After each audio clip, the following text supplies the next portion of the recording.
अर्जुन बहुत ही नटखट था। उसकी शरारतें कभी खत्म ही नहीं होती थीं।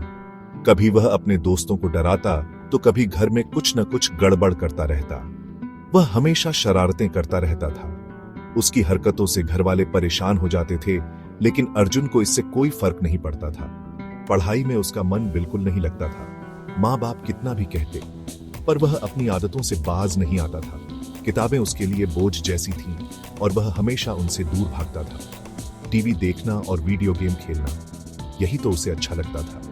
घंटों तक वह टीवी के सामने बैठा रहता और वीडियो गेम्स में खोया रहता। अर्जुन बेटा, थोड़ी पढ़ाई भी कर लो, माँ उसे समझाती।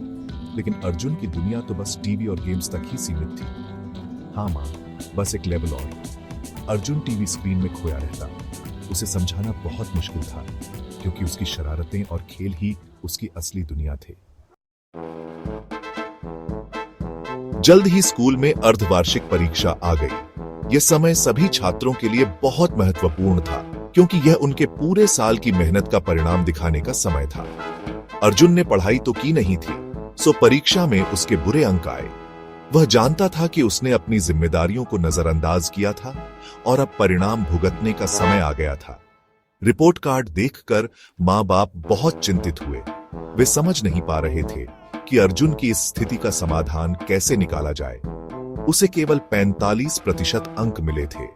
यह देखकर सभी को बहुत निराशा हुई, क्योंकि अर्जुन हमेशा से एक होनहार छात्र माना जाता था। बेटा, ऐसे कैसे चलेगा?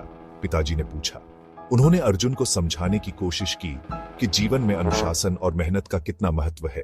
माँ, मुझे माफ कर दो। अर्जुन उदास हो गया। उसे अपनी गलती का एहसास हो रहा था और वह अपने माता पिता को निराश करने के लिए खुद को दोषी मान रहा था। माँ ने सोचा कि अब अर्जुन को कुछ दिनों के लिए उसके नाना नानी के पास भेजना ही उचित होगा।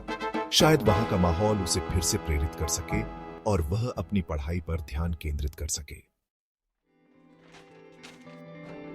छुट्टियों में अर्जुन अपने नाना नानी के घर गया। नाना जी के पास एक सुंदर बगीचा था। एक दिन नाना जी बगीचे में काम कर रहे थे और अर्जुन वहां खेल रहा था। नाना, आपके फल इतने बड़े और मीठे कैसे होते हैं? अर्जुन ने पूछा। बेटा, यह मेहनत और लगन का फल है, नाना जी ने प्यार से कहा। देखो बेटा, नाना जी ने समझाया, जीवन में हर चीज का एक समय होता है। जैसे ये पौधे धीरे धीरे बढ़ते हैं, वैसे ही तुम्हें भी धैर्य रखना होगा।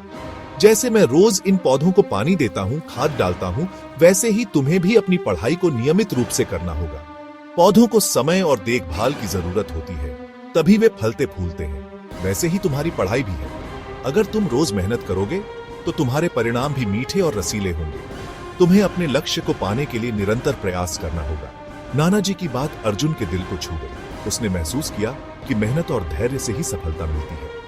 उसने निश्चय किया कि अब वह खूब मेहनत करेगा। उसने अपने लक्ष्य को पाने के लिए पूरी लगन से पढ़ाई करने का संकल्प लिया। जब वह वापस अपने घर लौटा तो उसने अपने कमरे में जाकर पढ़ाई शुरू कर दी। उसने अपने समय का सही उपयोग करने का निर्णय लिया। उसने पूरी लगन से पढ़ाई शुरू कर दी। हर दिन वह अपने समय का सही उपयोग करता और मेहनत से पढ़ाई करता। अगली परीक्षा में अर्जुन ने 92% अंक प्राप्त किए। उसकी मेहनत और धैर्य ने उसे सफलता दिलाई। उसकी कड़ी मेहनत रंग लाई थी। अर्जुन ने महसूस किया कि मेहनत का फल मीठा होता है। अर्जुन ने यह बात सीख ली थी कि सफलता का कोई शॉर्टकट नहीं होता। उसे समझ में आ गया था कि निरंतर प्रयास और धैर्य ही सफलता की कुंजी है।